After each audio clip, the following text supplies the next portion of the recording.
let myself get too short. Lee's been tanking for way too long on every single hand. No, I like that. Retweet. Agree. Do you want to deal or not? Because it's fair. Yeah, I'll deal. You know? I'll deal. Okay.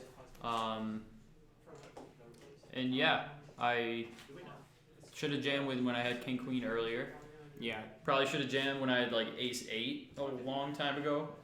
There's another like Ace card that I had. Oh my god, too much soda. I had like Jack 5 of diamonds. Could have played it. I don't know. Ran a little garbage today. Well, we are down to 4 now. 3 remaining are e-board members. Are you coming in here? Okay. You want me to move this way? Sure. We can make it 160, 100. I don't know. I don't know. I've the first hand of the night. Lee had. I'm very short here. First hand of the night, Lee had 6-4 of clubs, of spades. I mean, and he won.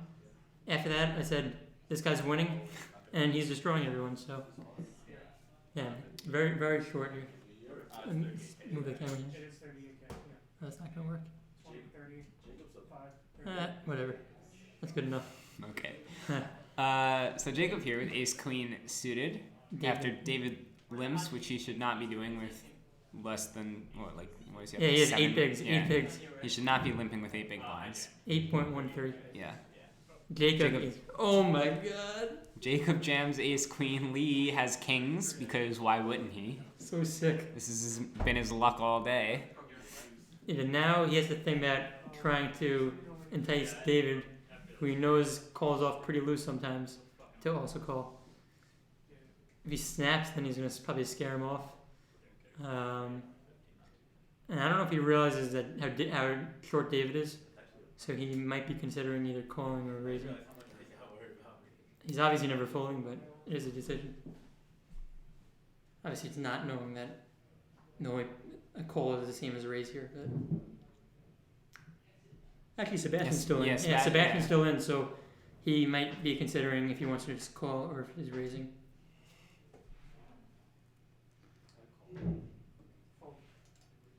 He just calls. Sebastian has nothing. David, I mean, this is a snap fold. Did he flip a chip that doesn't have like a head or a tail to decide what he's gonna do? How does he know which side's which? He actually was considering a little bit calling, but how has it ever been terrible? Yeah. So now Jacob only 27% to stay in this. Yep. Jacob is the player at risk here. He could be the bubble boy. Ace Queen suited. He does have his hearts are live. His ace is good, so he has some options here.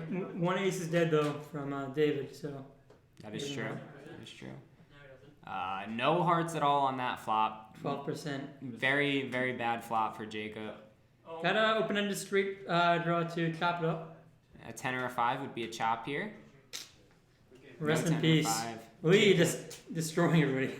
Jacob eliminated in 4th place. We are down to our final 3. Lee, David, and Sebastian. I'm just thinking ace here. Take this. So I'm just thinking the green so that that is the money bubble has been bursted. I thought money was only for 1st place. No. So first of all, SB. Yes, I have been writing on the View Poker Club one, but we all have access to it. I don't have access to it. I'll give you access. No. I don't need access. It's fine. And the money situation, there's a total of $320 for this champs tournament. First place will be getting $150 plus the trophy, which is worth $70. Second place will be getting $100, and third place will be getting $70. All right, so I've been lying then, because I said you don't have to worry about trying to ladder or ICM or anything like that, because only 1st place matters. But I was wrong, so that does change some decisions a bit. Yeah, there still is money, but most people are just worried about winning or not, especially Sebastian. He would much rather have slightly better chance at winning than basically guaranteeing top 2. He doesn't care about second or third. He just wants to win. The trophy. I think that's probably what all of them are thinking. So that's the main reason why I was saying that Lee's ace-3 call was good. He's deuce. Ace deuce, whatever it It was was. not. It was a terrible call. Is there? Yeah, I mean, in terms of percentages, he's never, unless Sebastian has aces, he's never not getting the pot odds. He's always getting it. So like in a What are his odds against Ace King? let's look that up. I'm pretty sure he's mid 20s, but 1 second. Against aces, he's got like less than 10%, right? Poker. Oh yeah, against aces, he's not looking good at all. But obviously that's pretty hard. So let's see if he has ace 2 suited, right? And let's say Sebastian has ace king suited. Then it will be 68-26. So even then it's a good call. Against aces, which is obviously really hard, he has 11%. So in one, if Sebastian does aces, he folds. Against anything else, kings. I mean, I feel like that's a fine way to think about it in a cash game where you can just keep buying, like rebuying. Yeah, whatever. exactly. But not in a tournament where, if you know, a tournament like this, especially where there's a trophy on the line, like whatever. Yeah. It's the champs tournament. You get eliminated, you're done, and you're losing most of the time. You know, you're losing most of the time. Makes You're sense. losing a significant part of your stack. Other thing that he wants to consider though is if Sebastian, who's probably considered the best player here, if he has pot odds to potentially eliminate him, then I think he would want to do that a lot of the time. Ace 2 suited all in call. That's literally what I want to hear you to talk about. Let me learn. Okay, so I mean, it's basically what the situation was that there was 50,000 chips in the pot, and Sebastian basically jammed for another 20k. So the decision for Lee is it's 20k to call, and if he wins, he collects 90k. So he only needs to win 2 out of 9 times, which is 22%. 22%.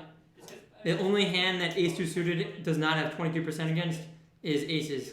Every single other hand in the deck, ace king suited, pocket kings, anything else, he's getting over 22%. So let's say this was a cash game where all you're concerned about is pot odds.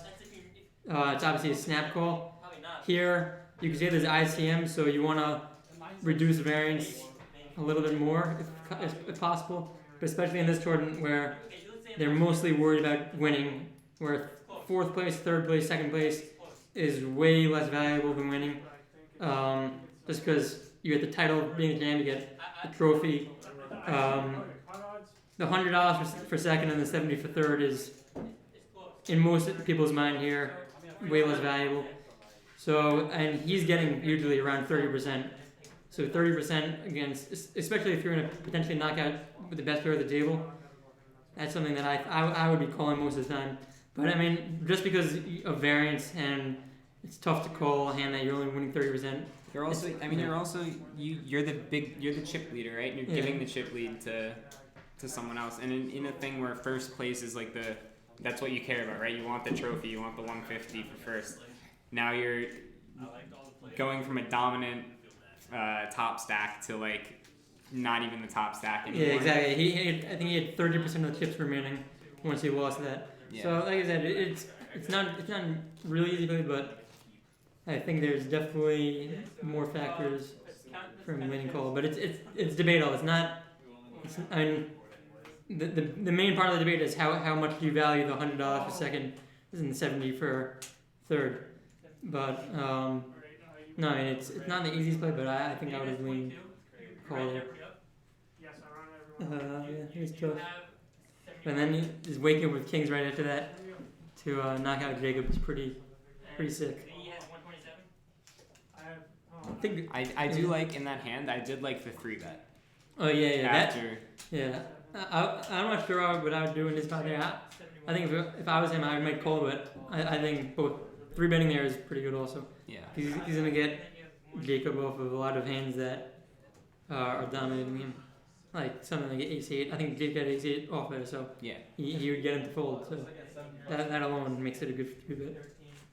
It's pretty rare that he's gonna get 4-bet over by Jacob, and if he does, then he knows that he's completely smoked and he could get away with it from it just losing 10k.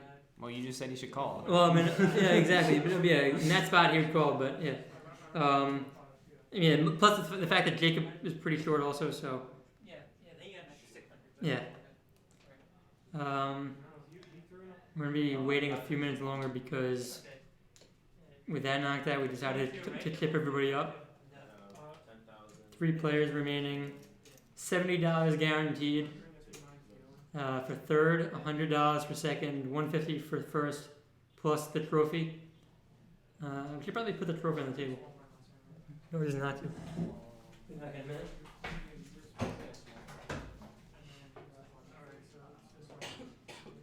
Fold ace deuce to a 4-bet jam. Just fold it.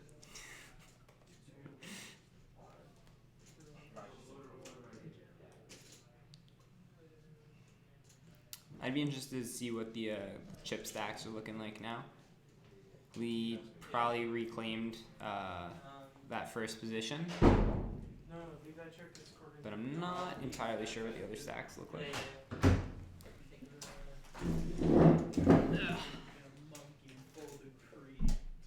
Have they started playing in there? Yeah, they have. Okay. Switch seats.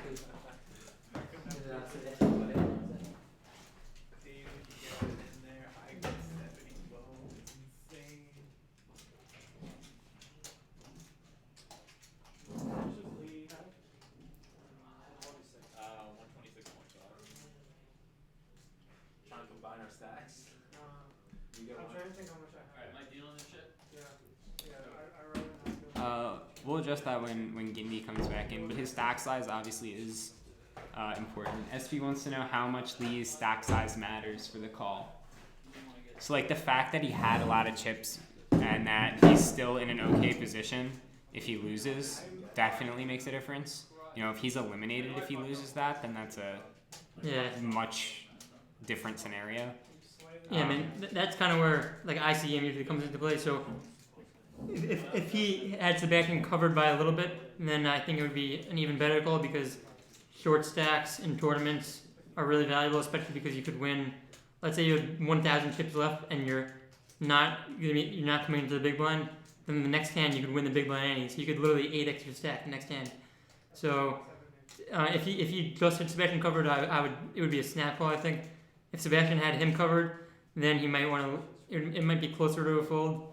And then in the situation where he was in, where he was really, where he was still completely fine losing, that's like the middle ground. So I still think it was a good call, but anyway, it's debatable. Yeah, Sebastian did not want to give up his higher chair because he's probably superstitious.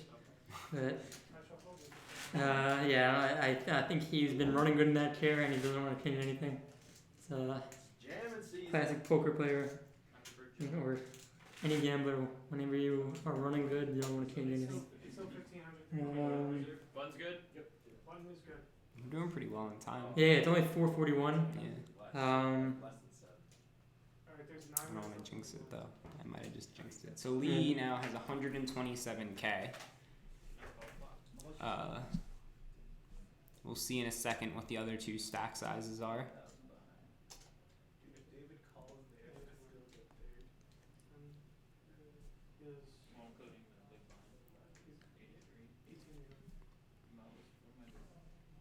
The blues are 10k.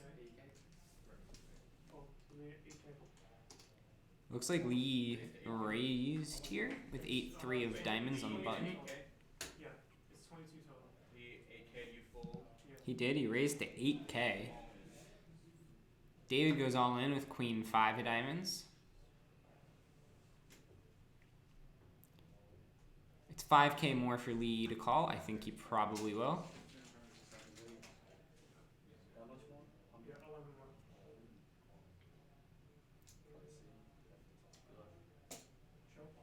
Makes the call. David is the player at risk here. Queen 5 of diamonds versus 8-3 of diamonds. You don't have to make it now.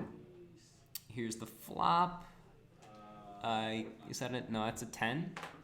Both players miss. Queen high still good.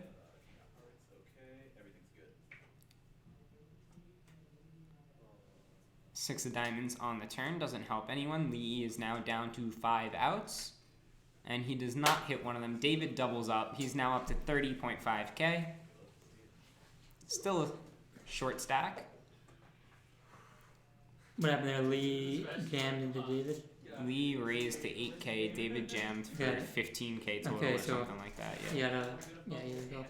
Different topic. How does the RFID stuff keep track of chip counts? Does someone have to enter that manually? Yeah, it does not keep track of the chip counts. In the corner of the room, so you see the lockers on the other side of the door.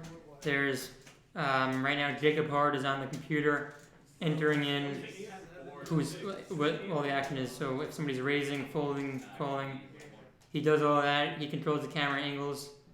So yeah, there's a program that's connected to the table called Poker GFX, the action tracker. So like call and the action is manual, the chips are manual, and the camera angle is manual. The only thing that is automatic is the actual cards.